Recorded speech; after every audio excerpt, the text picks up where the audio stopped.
difficulties in life is nothing that stops you, because it is so heartbreaking, because it goes so deep.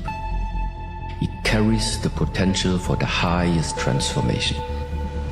It doesn't matter if you feel overwhelmed. Like, it doesn't matter if you're frustrated. It doesn't matter if you're mad. It doesn't matter if you're bitter. It doesn't matter if you don't feel like it. It doesn't matter. Those things do not matter. It doesn't matter if your friends don't believe in you. It doesn't matter if your parents don't believe in you. These things do not matter. How you feel does not matter in the equation of building a life, okay? What you do matters, and that is it. Most people don't fail because they're not good enough. They fail because they never go all in. They stay in the life they were handed instead of building the life they actually want.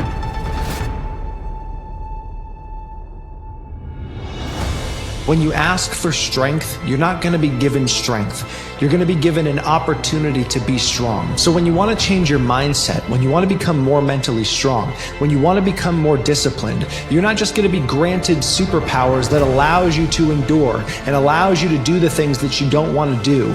Instead, you're going to be given pain to feel. You're going to be given something to endure. You're going to be given mountains to climb, things you don't want to do that you must now do because you want to be disciplined. You're going to be given a test, and it's up to you to pass it. And once you do pass it, you're going to be given another test, and another one, and another one. And the more that you lean into that mindset, the more it becomes part of you. When you want your muscles to be stronger, it is not ask and you shall receive. It is ask and you shall get your ass in the gym and start lifting weights. Start feeling that pain, and you will earn strength. If you want to develop a certain trait, you have to do the things that require it.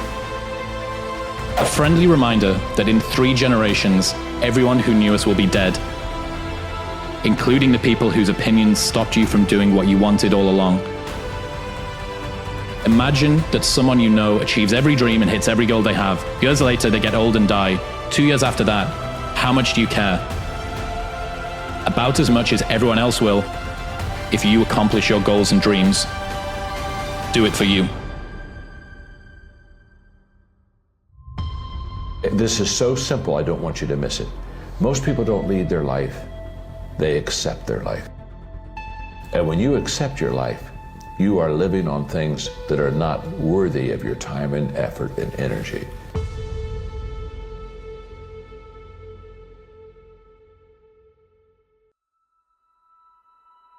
He said, recently I visited Alcatraz prison. Once it housed the most hardened of criminals. Today, it's open for tours under the direction of the United States Parks Department. Many men have tried to escape Alcatraz, but no one is known to have succeeded. As I listened to the tour guide explain the impossibility of escape, I thought of other prisons equally as confining as Alcatraz, but where the doors are never locked, no guards walk the walls, escape is encouraged and, in fact, possible. And he said, that prison is habit. You want to really be consciously aware of what you're doing. Is it a habitual thing you're doing every day? Is that what's controlling your life, your destiny? Or are you choosing and going in the direction of your dreams? He said, our habit of thinking about ourselves and our environment is either a jail or a paradise. We just have to look around us to see people who are rich emotionally and materially because they think and feel rich. We also see people who are laden with emotional and material debt because they think lack. Some are inspired with vision. Others, unfortunately, are encumbered by doubt. Some are moved by ambition. Others are paralyzed by fear. Some feel free to change. Others feel safer in monotony. You don't get rid of self-doubt through the same means by which you learned it, and that is in the head. Self-doubt is purely a head-created phenomenon. You were taught it, and you do it to yourself. The fastest Band-Aid ripped off remedy to fixing this terrible situation is to do the thing you're afraid to do. Do it. It's about doing it. Courage. Courage is what you will experience and what you will grow when the doubt is there, but you do it anyway. So your problem isn't doubt. Your problem is courage. Doubt is going to be there, but doubt gets out of the way when you express courage. What is the difference between winners and losers? The difference between winners and losers is this, is that prior to every event, upcoming event, losers think of the last time they went into an experience like this and it didn't work out. They think of their previous failures. They vividly imagine and think about how embarrassed, humiliated, unsuccessful, how badly they felt, and the losers relive and recall failure and poor performance. The winners insist upon reliving and recalling excellence and success. So you can tell if you're destined to be a winner or a loser simply by looking at what you think about in each upcoming event. And if you just make the decision right now to think about what you desire, ask yourself, am I thinking about what I want to happen, or am I thinking about what I'm afraid will happen? Remember, the natural tendency is to think about what you're afraid of, not what you desire. So force your mind, using the law of substitution, take your mind off of what you fear and refuse to entertain it. What happened to you is not going to change. You can only determine what is going to be the consequence of what comes to you. What is going to be the consequence? How will you transform it? Will you let it stuck inside of you and it slowly eats you up from the inside? Or do you make something different about it? And this is based on the thoughts, on the mental redirectioning of yourself. The biggest trophy that I ever got in my entire life was me, was really figuring out me. I realized that. I realized it's not about money. It's not about fame. It's not about being accepted by your peers and everybody else. It's about figuring out who I am and being happy with who the I am.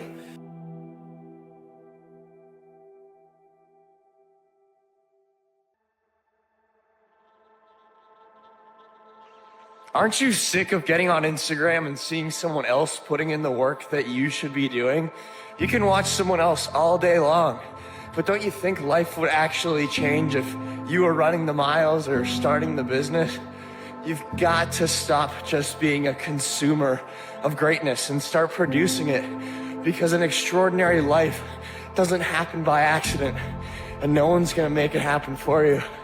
Please do not fall for the chosen one complex, because the only person that's going to save you from a life of standing still is you. And you know that's exactly the way your life is every day, blank.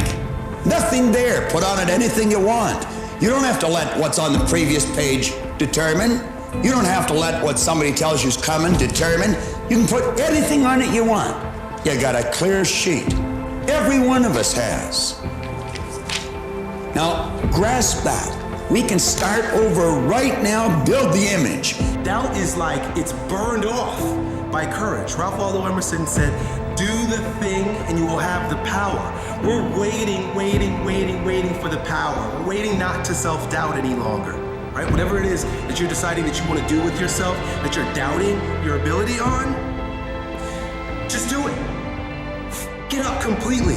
That's another thing that you've got to get through your mind, is that success is not doing the right thing, and it definitely isn't doing the right thing the first time. Success is having the courage to move in the direction of your dreams, move in the direction that your heart is taking you. That is what success is, as you are progressively realizing that thing. Let it fall apart. Not everything is meant to be held together. Some things are just meant to crumble.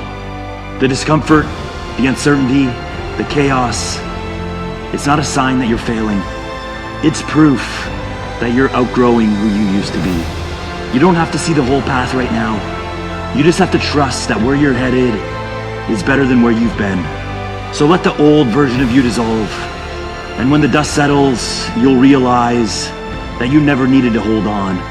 You just needed to have the courage to rebuild.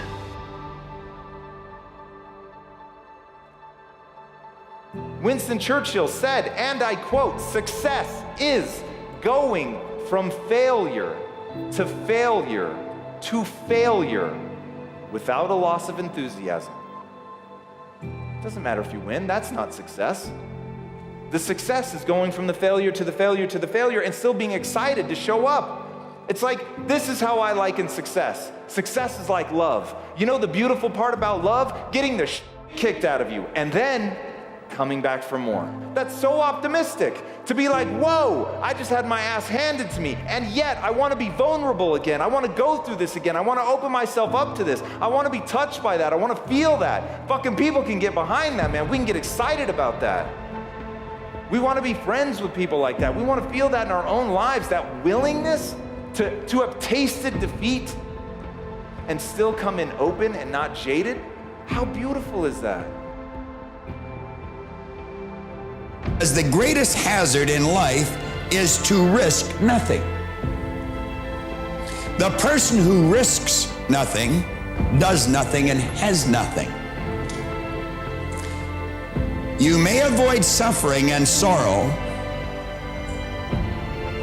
but you simply cannot learn, feel, change, grow, live, or love. Chained by your certitudes, you will be a slave. Only the person who risks is free. Success is the progressive realization of a worthy goal, but progressive realization means that you're doing things that you don't know how to do. You're stepping out in faith. You're being courageous. Your self-doubt will step out of the way when you build the balls to do the thing, and the power will be added to you. Let the miracle of everything that's available work for you, and start working on the inside. Work on your philosophy, work on your attitude, work on your personality, work on your language, work on all of your abilities. And if you'll start making those personal changes, I'm telling you, everything will change for you. The only way to get to day 800 is to start with day 1. One decision, one shift in your mindset, one thought of being tired to stay the same. The only thing that matters is starting. Day 1 turns into day 2. Day 2 turns into a week. A week turns into a habit. And a habit turns into a lifestyle. Because the only difference between day 1 and day 800 is consistency and a relentless will to just keep going.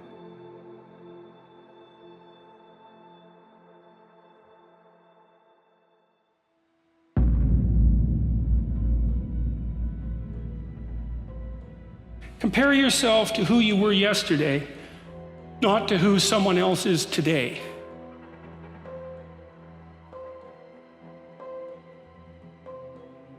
Life ain't about medals, ain't about fucking certificates, it ain't about houses, money, cars, fame, all that bullshit. It's about scars. So when you get judged, when everything is said and done with, you won't get judged on your medals. You get judged on your scars. Those scars show your willingness to get to the other side. They show your failures. They show your willingness to start from scratch. They show what you're willing to do to go the distance, to see what you're capable of. So make sure in life, don't be afraid to get scars. Stay hard. There's always going to be people around that are better at something than you are. And you can get bitter and you can get resentful. And worse, you can get hopeless. You really have to stop comparing yourself in some ways to other people. And the reason for that is that the particularities of your life are so idiosyncratic that there isn't anyone really all that much like you, because the details of your life happen to matter. Who do you know that you can compare yourself to? That's easy. You. Yesterday.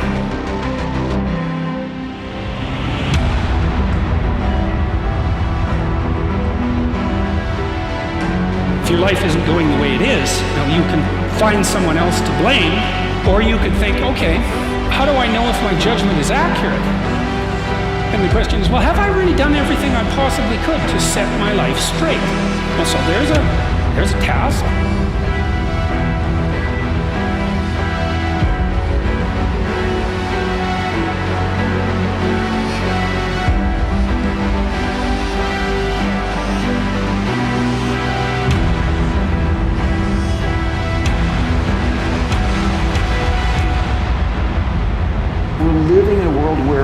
There are media companies whose mission it is to deliver your eyeballs to their advertisers. Run the experiment. Pick up the newspaper tomorrow and count the number of positive stories to negative stories. And it changes our mindset.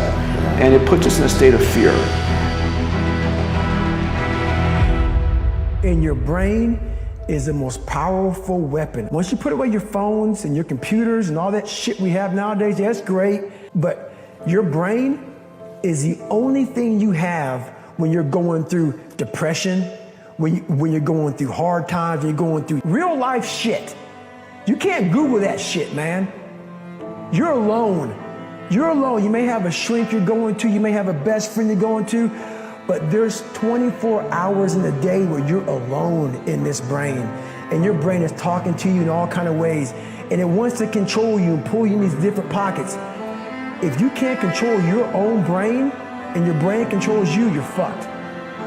You gotta tell your brain where you wanna go and how you wanna go and how you wanna get there. You gotta control it. If not, it's over.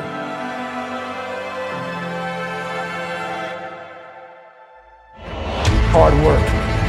The only way anything gets accomplished. That's all I heard back in those days. You gotta work hard. Go back again. Go back again. Go back again.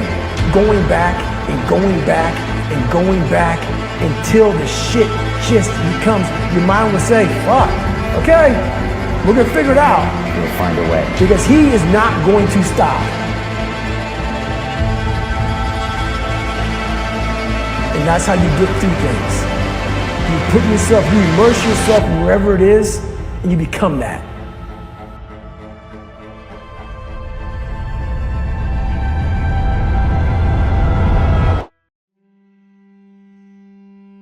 We're so afraid of being vulnerable. We're terrified of being honest.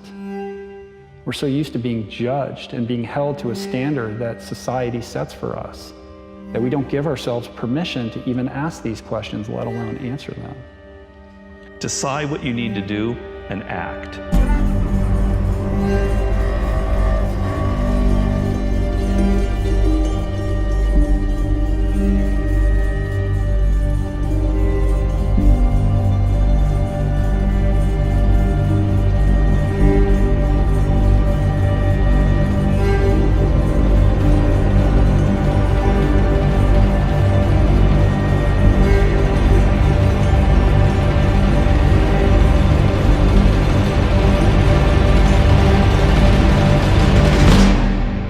The foundation of all strength is pain. Embrace pain.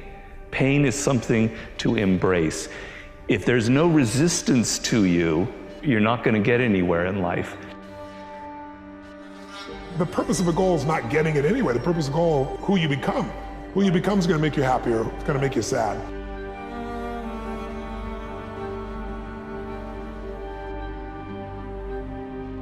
Because some people think when you lose a dream or you lose something, that it's over. But you didn't lose who you are. You lost that thing, that placement. Life might not be adding up to what you want it to add up to, but at least you have another, every single day is a new beginning.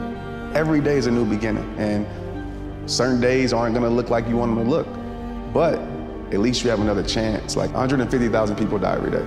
That's 55 million people a year. If you're looking for a blessing, realize that's your blessing. You have another opportunity at life.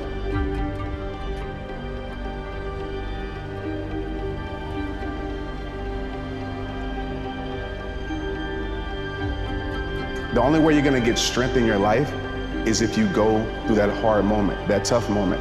Realize this, just because it's a chapter, it doesn't mean it's your whole story.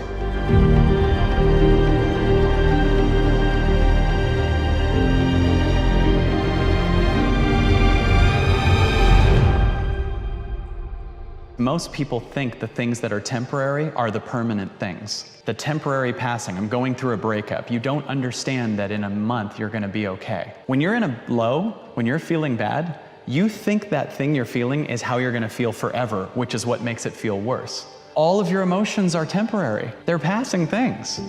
So most of our pain comes from believing, I believe, that we should keep holding on to these things that are really heavy in our lives. And we're constantly looking at life. What is it? What is it? Where are we? Look how interesting. Look at different cultures, different beliefs. How do they come to that? How do I feel about that? What do I think? It is a daily adventure. You have your voice. It's there. Just do it, do it, do it, do it. Create. Don't let anyone stop you.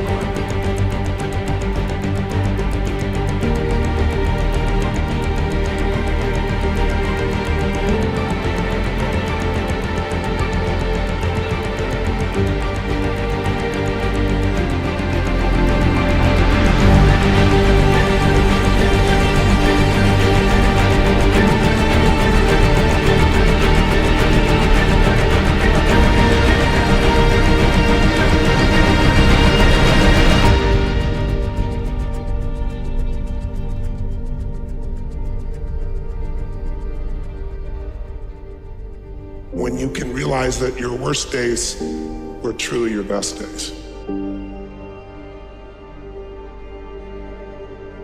When you can realize that every human being goes through pain and injustice, some more than others, but everyone goes through it. Everyone's had someone be completely unjust to them. Everyone has had someone hurt them who they loved and cared for deeply, or they trusted, or they looked to for support or love. It's part of how we grow spiritually. There's no possibility to build muscle without something you have to lift. And if you don't lift it, it will crush you. And if you lift it, it will be painful. It's not easy to lift those things.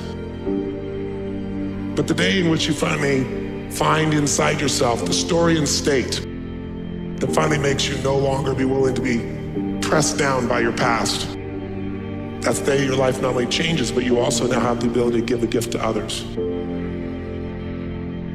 And the most beautiful day, though, is the day when you go, if it wasn't for all that I hated most, I wouldn't have what I love most. Realizing that there was a meaning in all of it and that it served something greater than just little me.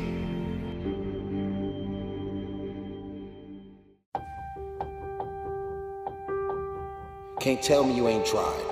Anybody who is determined to do something, who wants something to be different, it will eventually be different. Everything around you is going to change as soon as you change the things around you. I'm tired of everybody running around complaining as if you're on the receiving end of whatever this world wants to dump on you and you don't have a choice. And of all the things that you would assume that motivated me to work my ass off and make my life different, I was hungry.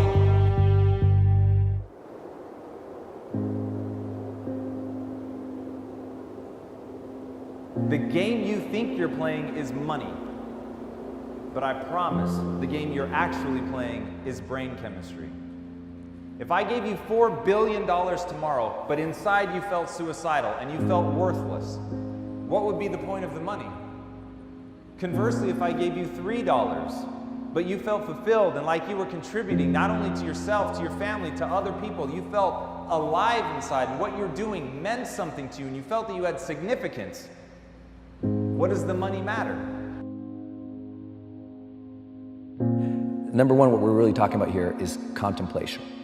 Really thinking through and using the power of thought, what you want, what do you want to be like, what are the skills you want to deliver, what's the service you want to offer to the world. Number two, the consistency of action to not only create that in your own body and your own mind, but start creating that result in the world. That's really important. Number three is courage, because it takes courage to put yourself out there and try to get a little better. Just do what you do. So many people are what I call they're game watching, they're scoreboard watching. Like every play, they're looking up to see where they are. And I mean, you can't scoreboard watch and play the game at the same time. You got to play the game. They're so worried about, all right, is this going to be my year? Is this going? Like they spend so much time concentrating on when the big one is going to happen, that the big one never happens because you can't chase two rabbits. And a lot of us are sitting around waiting to feel ready, waiting to feel courageous, waiting to feel confident, waiting for the right time. And that's not ever coming, ever, ever. You're not going to change your life up here. You only change it through action. How many people have you met in your life? You think they're spectacular, they're amazing, and yet they're so fundamentally unhappy that they're in the grips of depression. We're living through a mental pandemic right now. It is almost ubiquitous to know somebody who has depression and or anxiety. And the reason is people don't understand the game they're playing. The game you're playing is a game of brain chemistry. It's chemicals that flow through your brain. It's a mindset. Once you understand that, then you can begin to structure your life in a way that actually makes sense. I want you to be successful.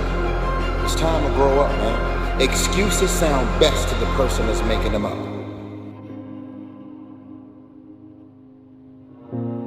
My quote is, you'll never win your war by running from your battles. And so you got to step up and you got to face it. I don't care what it is. You can run all you want, but reality is going to be right there when you stop, and it's going to chase you. Or even if it doesn't chase you, it's going to be right there. You have to face it.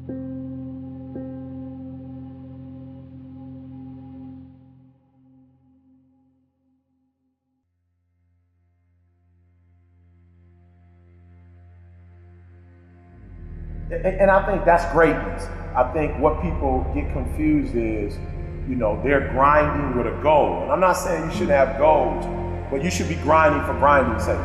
You should grind because that's what you do. You're passionate about what you do, and so you're waking up every day with this concept of, I have 24 hours and they're mine. This 24 hours belongs to me. And whatever I do in this 24 hours will determine where I'll be tomorrow and the next day. And I think that's what people need to focus on. Like, get off of this, I want to make 6 figures. I want to drive this car. I want to live in this house.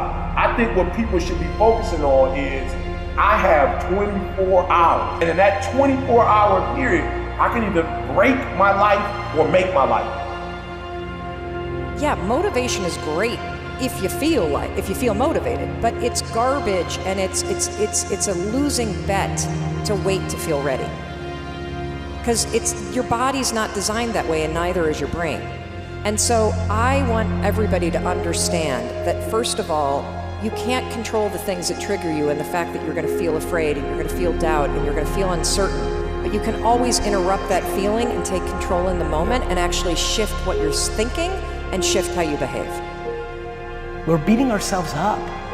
Like, everybody sucks at something, right? Like, we all have shortcomings and we all have strengths. And for me, it's like, why don't we just audit that? Like, why don't we just look at it that way and be like, all right, well, I'm good at this, but I'm not good at that. Like, and then I only focus what I'm good at. To those humans who are of any concern to me, I wish suffering, desolation, sickness, ill treatment, indignities. I wish that they should not remain unfamiliar with the profound self-contempt, the torture of self-mistrust, the wretchedness of the vanquished. I have no pity for them, because I wish them the one thing that can prove today whether one is worth anything or not. That one endures. Go on to bed so you can wake up the next day and you can grind it out. And I'm just a dude that believes you reap what you sow. So if you're grinding on Monday, grinding on Tuesday, grinding on Wednesday, if you're grinding 6-7 days a week for a span of 5 or 6 years, something's gotta come out of that. Like, you think that you need to feel confident or courageous in order to get started. You don't.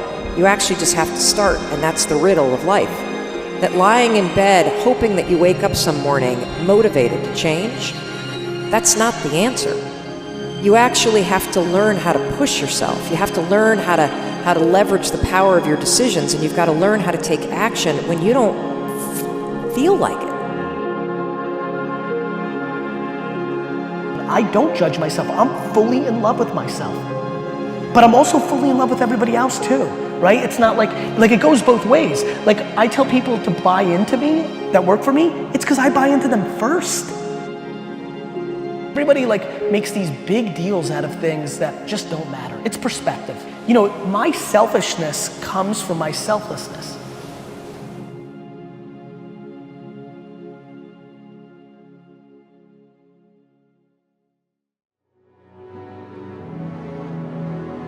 There are people who were born into wealth there are people who were born into a certain network. I wasn't. But here's the trick.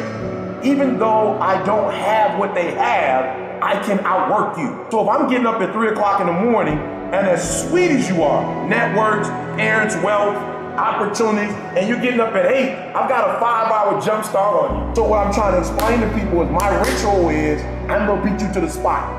I'm gonna beat you to the spot. That's what it's all about. That's life. That's the human condition. Most people think that Charles Darwin said that it's the survival of the fittest. Darwin never said that. It was said years after his death. What he did say, and burn this into your nervous system, what Darwin said was, it's not the strongest of the species that survives, nor the most intelligent, but rather the most adaptive to change. You can know what you want, you can know what you should be doing, but how do you make yourself do it when the feelings and the motivation isn't there?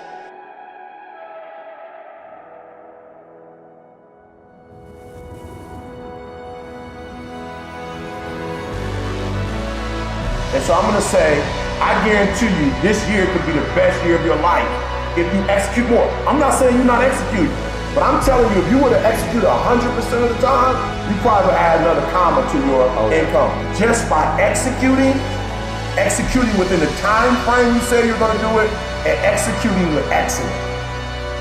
It's not interesting whether or not you guys have a dream. I don't care if you have a dream. I am so uninterested. What I care about, do you have the fortitude to fail? When I was lying in bed, I wasn't saying to myself, I should get up because that's going to help me start my day right. I was saying, do I feel like getting up?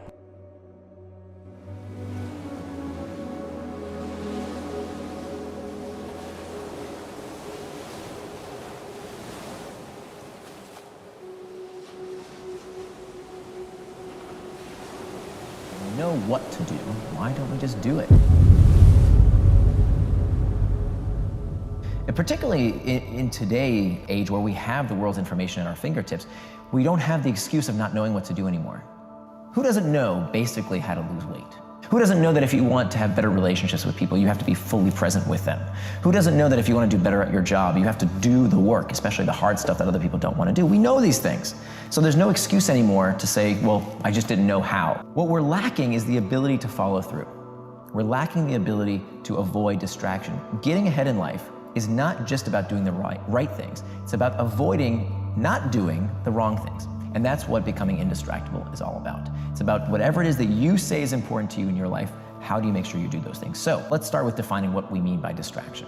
So the best way to understand what distraction is to understand what it is not. So the opposite of distraction is not focus. The opposite of distraction is traction. They both come from the same Latin root, meaning trahare, which means to pull. Traction is any action that pulls you towards what you want to do, things that you do with intent. The opposite of traction is distraction, anything that pulls you away from something that you plan to do, something that you are not doing with intent. So this is super important for two reasons. One, I think it frees us from this moral hierarchy that what you do with your time, that's frivolous. But what I do with my time, that's okay, right? So me watching football, that's all right, but you playing Candy Crush, not okay. I argue, no, anything that you want to do with intent, that is according to your values, is fine. They're both pastimes, there's nothing wrong with them. Anything can be traction. And just like anything can become traction if you plan for it, anything can become distraction as well. So for example, I work with a lot of folks, they say they're gonna do something. They say they're going to work on that big project, they're gonna stop procrastinating and do that thing that they've been planning to do right after they check email, right after they scroll that Slack channel, right after they do that quick thing that they have to talk with a colleague real quick. And so 30, 45 minutes later, they still haven't started to do the thing they plan to do. We are slaves now to the urgent at the sacrifice of the important when we do that. In today's age where technology is so pervasive and so persuasive, I mean, it is designed to be persuasive and we want it to be persuasive, we want products to be engaging, then it's easier than ever to get distracted. So we've got traction, we've got distraction. We have two things that move us towards traction and distraction. We have what's called an external trigger or an internal trigger. External trigger is what kind of everybody blames on distraction, right? It's the pings, the dings, the rings, anything in your environment that prompts you towards traction or distraction. Now, they're not inherently bad. These tools are not somehow evil. If a notification on your phone says, hey, it's time to wake up and hit the gym, or it's time to go to that meeting, or it's time to do the thing you plan to do, it's moving you towards traction. But if you get a notification on your phone while you're with somebody that you plan to spend time with, in my case, it was my daughter. One day I got this notification while I'm spending time with my daughter, and I'm checking my phone as opposed to being fully present with her. That was moving me towards distraction. So those are the external triggers, but it turns out, even though we love to blame those things, we think that that is the root cause of the problem. In fact, the psychology of distraction goes much, much deeper. That most distraction, it turns out, is not spurred by the external triggers at all. Most distraction does not start outside of us, but rather starts from within. That the root cause of why we become distracted is because we feel these internal triggers, these uncomfortable emotional states that we seek to escape. Neurologically speaking, we only do things for one reason, and that is to avoid discomfort. Physiologically, we know this is true. If you go outside and it's cold, that's not comfortable, what do? You put on a coat. And when you go back inside, now it's too hot, that's not comfortable, you take it off. If you're hungry, you feel hunger pangs, you eat. And when you're stuffed, oh, that doesn't feel good, you stop eating. So physiologically, we feel this all the time. This is called the homeostatic response. The same rules apply with psychological sensations, not just with physiological sensations. So when you're feeling lonely, check Facebook. When you're uncertain, you Google. When you're bored, check the news, check sports scores, check Reddit, Pinterest, whatever. All of these things cater to these uncomfortable sensations. So that means if all human behavior is spurred by a desire to escape discomfort, that means, as you said, time management is pain management. And so this is why it is the most important first step, that with all the ways you can, life hack yourself and all of the guru's technique du jour, fundamentally, if we don't deal with this fact that we are trying to escape an uncomfortable sensation when we become distracted, if we don't understand it and learn new methods to cope with that discomfort, we're always going to be distracted by one thing or another. That we are so uncomfortable doing nothing that we just want to feel something. We need some kind of sensation. This is by design. I think one of the things that bothers me, by some self-help experts, is that they kind of preach this gospel that somehow if you're not happy all the time, if you're not satisfied with your life, somehow something's wrong with you. And it turns out that evolutionarily speaking, nothing could be further from the truth. That our species is designed to be perpetually perturbed, right? We have this instinct of feeling bored to prod us to go do something, to go search, to find better resources, to improve our lot in life. And that's not necessarily a bad thing. That we can harness that, right? This is the same impulse that helps us develop life-changing medicine, helps us invent new things, helps us shoot for the moon. It comes from that desire for more. So I don't think the answer to all of our problems is to not want, to not crave, to not desire. I think the answer is to channel these internal triggers towards traction rather than distraction. I mean, if there's one thing that our brain is incredibly good at, is pattern matching. So if the brain feels discomfort and then finds something that can relieve that discomfort, that's what it forms the habit around. We need to understand that if we are to fight distraction, if we are to be the kind of people who do what we say we're going to do, we only really have two choices. We can either fix the source of the discomfort in our life, whatever it is that's causing us this pain, or we need tactics to cope with the discomfort that we can't alleviate on our own.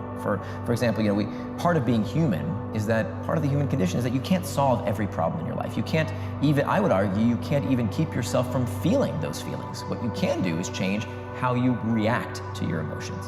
And so that's the really important part, is either fixing the source of the problem where you can, or learning tactics to cope with that discomfort in a healthier manner. One of the things that people do that doesn't work is strict abstinence. Now, strict abstinence is when you tell yourself, I am not going to do that thing. And it turns out that strict abstinence, for many behaviors, backfires, particularly behaviors that are very difficult to avoid completely. How do you abstain from food if you're on a diet? We have to eat. How do you abstain from technology these days? I mean, it's imperative to do our jobs. We can't just say, stop using email for 30 days, you'll lose your job, you'll get fired. So for those type of potential distractions, we don't want to just abstain. When we do abstain, when we tell ourselves, no, absolutely not, it's almost like pulling on a rubber band. Now, when you pull on a rubber band and you stretch it, and you let go, it doesn't just go back to where you started, it ricochets even further. And that's what happens when we employ strict abstinence. We tell ourselves, don't do it, don't do it, don't do it, don't do it. Okay, fine, I'll give in. And that sensation of relieving the discomfort of telling yourself not to is itself pleasurable. This is a big reason why smokers get addicted to cigarettes. Smokers, when they are mindful about the experience of smoking, they actually rate it as not pleasurable. It's stinky, it's not very pleasurable. There's nothing inherently pleasurable. Nicotine does make you feel a certain way, but many smokers don't actually report it makes them feel good, it just makes them feel something. What gets them to keep smoking is not only the physiological effects of the nicotine, what more so gets them addicted is telling themselves, don't do it, don't do it, don't do it. Finally, I smoke, and now I'm relieved of the discomfort of having to tell myself, don't do it. So strict abstinence oftentimes backfires. You can give in to any distraction, whether that distraction is checking email when you want to work on a big project, whether that you're tempted to Google something or eat that piece of chocolate cake you know you don't want to have. You can give in to that distraction in 10 minutes. 10 minutes of doing what psychologists call surfing the urge. When it comes to these uncomfortable emotional states, we know that emotions don't last forever. In the moment, we think they will last forever. That's how the brain spurs us to do something about it, right? It spurs us to action by making us think, I don't want to feel this way anymore. But logically, rationally, when we think about it, emotions are like waves. They crest and they subside. So we can surf these urges like a surfer riding a wave. So for 10 minutes, what I oftentimes do, I'll take out my phone, I'll say, set a timer for 10 minutes, I'll put my phone down. And my job for those 10 minutes is to simply reflect on that sensation and talk to myself the way I would talk to a good friend, with self-compassion. So what many people do when they tell themselves no, when they try and not get distracted, they fit into two buckets, the blamers or the shamers. The blamers say, oh, it's my phone that got me distracted, it's Facebook, it's YouTube, it's Slacks, that thing got me distracted. The shamers, this is the category I used to fall into, say there's something wrong with me. Maybe I'm not cut out for this job. I'm lazy, I have a short attention span, there's something wrong with me, right? And we shame ourselves. And of course, that's not helpful either, because where does this shame spiral lead? It causes more internal triggers, which makes us even more likely to seek a distraction to escape that uncomfortable emotional state. Yeah. So how do you diffuse it? You don't become contemptuous, you become curious. So for 10 minutes, your job is to reflect on that sensation, to feel that sensation with curiosity rather than contempt, or to get back to the task at hand. And 9 times out of 10, by just setting that 10-minute rule and saying, I can give into that distraction, I can have that chocolate cake, I can go check my email or Google or whatever it is that I am tempted to do, but in 10 minutes. It's an incredibly effective and simple technique.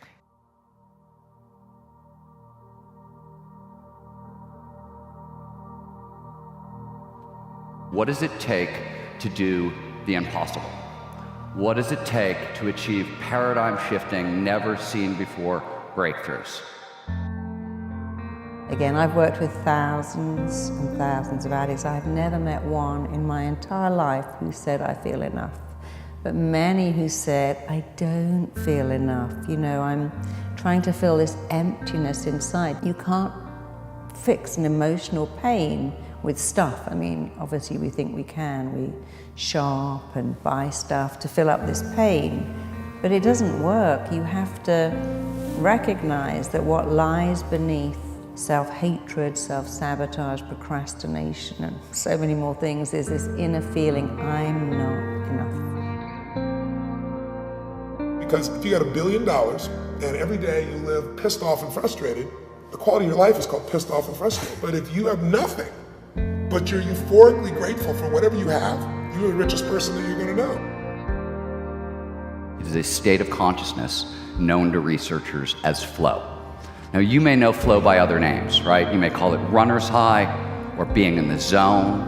If you happen to play basketball, you might call it being unconscious. If you're a beatnik jazz musician, you're being in the pocket. If you do stand-up comedy, you're in the forever box. Flow is a technical term. As I mentioned earlier, it is technically defined as an optimal state of consciousness, one where we feel our best and we perform our best. Who's counting on you to be at your best today? Like, who's watching you all the time that you need to be able to be a good role model for? So you could go there and introduce a little bit of pain if that pain serves you to be able to level up your life, right? And you use it intelligently. The repetition of thinking and feeling and thinking caused me to feel guilt, and I don't even know it's guilt, it just feels like me. It's just, I'm used to the same chemical continuity. Now, the moment they decided to change, anytime you decide to change and change anything about yourself, get ready, because it's going to feel uncomfortable. You're going to leave the known, you're going to leave the familiar, and you're going to step into the unknown. So here's my advice to you: expect amazing things then. If what is expected tends to be realized, expect the best. Expect love and success and an amazing life, because you know what? It will probably be realized really fast if you expect it. When you start seeing that somebody else can do it, and you see they really did, you start to believe, you start to get certainty. And then the fourth thing I tell people is it's massive action and constantly change your approach, and then it's find somebody worse off than you are and help them. Because when you do that, it gets you out of yourself. When I'm at my best, I'm in this state, and every idea, every action, every decision flows seamlessly, perfectly, effortlessly from the last. So flow is actually a phenomenological description. It's how the state makes us feel. Some people are super happy being unhappy. So then they would rather cling to their suffering than take a chance in possibility. So these people said, I really have nothing to lose, right? So then they said, I'm willing to be uncomfortable and be in the unknown. And it turns out that's the perfect place to create from. So when the body is conditioned to become the mind, then to change is to be greater than the body. You know, Shakespeare said, from pain comes art. And it is true that people who've had a blissful life can't write about pain. It's not your connections and network. It's not your education levels. Everybody has different, right, external. But the one thing that is constant is we all have what? 24 hours in a day. And so if you had, imagine every single morning your bank account, you automatically, every morning when you wake up, there's extra $86,400 in there. And here's the thing, at midnight, whatever you didn't invest and use is gone. And that's how I look at time. We all have 4 aspirations our whole life. Our being goals, like who we want to be as a person and our desire to be congruent with that. Our relating goals, how we want to treat other people and show up with other people. Our creation goals, the things that we want to create, the things that we want to contribute, like I want to do something. And then our growth goals, how we want to grow along the way. We all have degrees of pain. We get rejected, we get dumped, we get hurt, but you're supposed to get over the pain. Human beings are incredibly resilient, and we are wired to recover from pain. Right, we have 86,400 seconds in a day, and whatever you're not investing in it, into something for your happiness, for your health, for something that's going to outlast you, then we lose it every single day. Nobody changes until they change their energy. And when you change your energy, you change your life.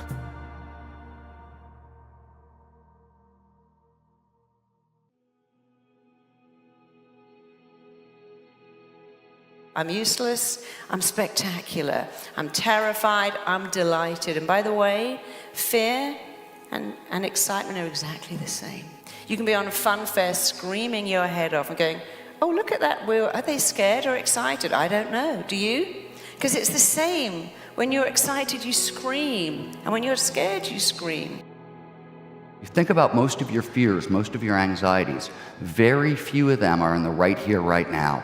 They're usually horrible things that happened in the past that we'd like to avoid happening again in the present, or there's scary things that maybe could happen in the future, right? And we'd like to steer around it.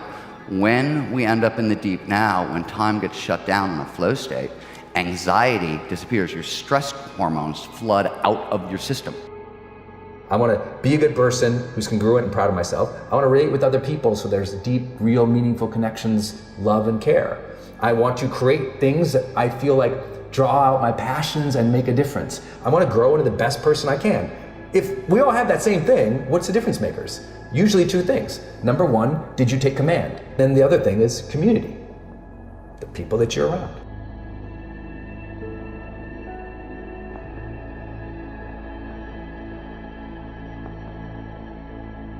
The inner event is an experience. An experience enriches the brain. We don't see things how they are. We see things how we are. So as you begin to change your circuitry, you're going to perceive more of reality. And why? Because we probably perceive 1% of reality. So how do we begin to fully engage, right? What matters is the essence. What matters is, am I making a difference in the world? How can I begin to affect, change, and help people to heal or create a better life for themselves? The most important thing is to keep the most important thing the most important thing. We all need people in our life that encourage us. We all need people in life that challenge us. We all need people in life that cheerlead for us, that help encourage us, that give us courage, right? And if you haven't found that person, be that person. Be that person for somebody else. Especially be that person for yourself. Is when you say, I could never do that again, it would kill me to do that again. I'd rather die than do that again.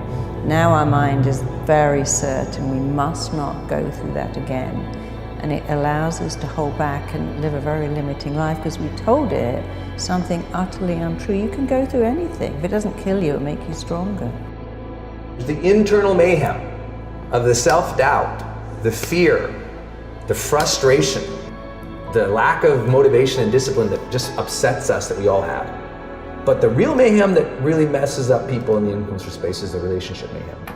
Right? You have to believe you are capable of achieving the impossible before you can actually achieve the impossible. There's just no other way around it. Ask yourself, what kinds of impossible grand challenges would you guys go after? Would you solve in your own life? Would you try to solve in the world? If you could be 500% more productive, if you could be 600% more creative, if you could cut learning times in half. This is exactly what is available to each and every one of you today. You take your attention off your body and you go from somebody to nobody. You take your attention off the people in your life and go from who you identify with, from someone to no one. And so many people spend their whole life building an identity of being someone. And take your attention off time, linear, thinking about the predictable future, the familiar past, and fall into the generous present moment and go from some time to no time. Then all you're left with is consciousness.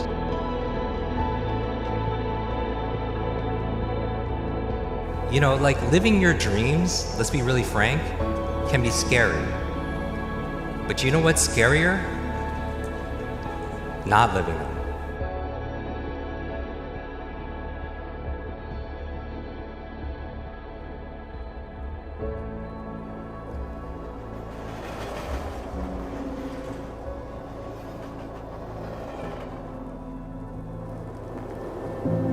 People that are hungry are willing to do the things today others won't do in order to have the things tomorrow others won't have. You have to discover what your values are.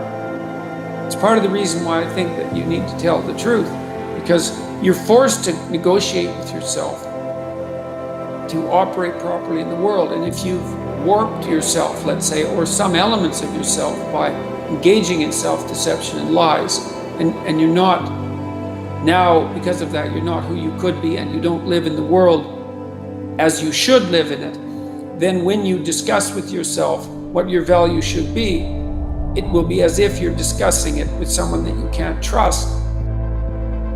You learn more in the middle of a crisis, or when your life has that moment of a downtrodden. There is more wisdom and knowledge, instincts, intuitions, discernment, and instincts that are developed in the middle of a crisis. The truth is that you are going to suffer, but the way to deal with suffering is accepting that suffering and then recognizing that it is suffering, accepting it, and then letting it sort of have its say, and then moving on from there.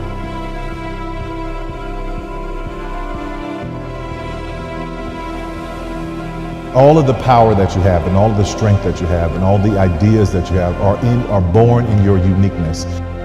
What makes you unique is what makes you special. You spend your whole life trying to conform, trying to be what somebody else thinks you should be, or fit into a mold or fit into a system, and you dull down your specialness, then you're dulling down all of your ability to change the world. So I think that it's very, very important that people have an opportunity to be the best of themselves that they can be.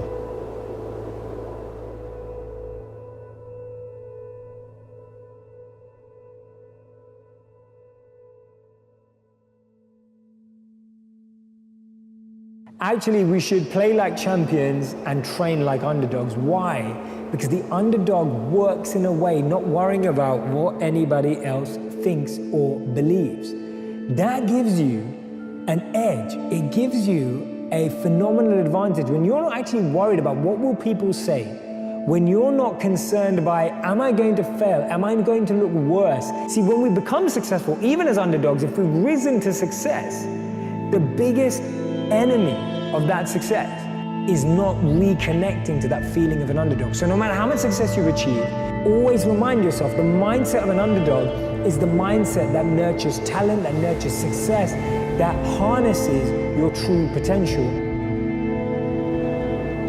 If you value yourself for being a master, if your confidence comes from, I know this stuff, then you're going to be in trouble. Because I think that the reality is that being a master, feeling like you're an expert, that stuff is a trap. And you need to keep your beliefs nimble. So the more you learn, the more you need to be checking yourself to make sure that that stuff isn't calcifying into dogma, meaning that it becomes like, I do it this way, and that's the way I do it, that's the way I've always done it, that's what my success is based on, so I'm gonna keep doing it. That becomes incredibly dangerous, especially now in a world that changes and evolves so quickly. What worked yesterday may not keep working tomorrow. So you've got to constantly be willing to check your assumptions. The things that you're feeling, clenching up, feeling like you're not good enough, feeling like you're not ready, doubting yourself, kind of spending too much time thinking about how much time you've wasted. You cannot overcome those thoughts because they keep rising up and they've become a habit. It's sort of a pattern. You are going to feel like an imposter until you push through that clenched up moment over and over and over again. And then suddenly, through action language, you're going to see that you're not an imposter at all. You're actually the kind of person that pushes through and does what he or she says they are going to do. When you get tired, when you get fatigued, when you get down, when you're in a slump, it's your habits, rituals, routines, and your standards that carry you through. And if you don't have good habits, you don't have good rituals, you don't have good routines, always in your life you will fall down in bad times, in slumps and fatigue and in stress. You've got to know every no brings you a step closer to a yes. Anybody can stop because someone said no, but there's something in you, in your heart of hearts, that's saying, I'm not a quitter. There's something in you that says, I've got the will to do it. There's something in you that says, I'm going to find a way.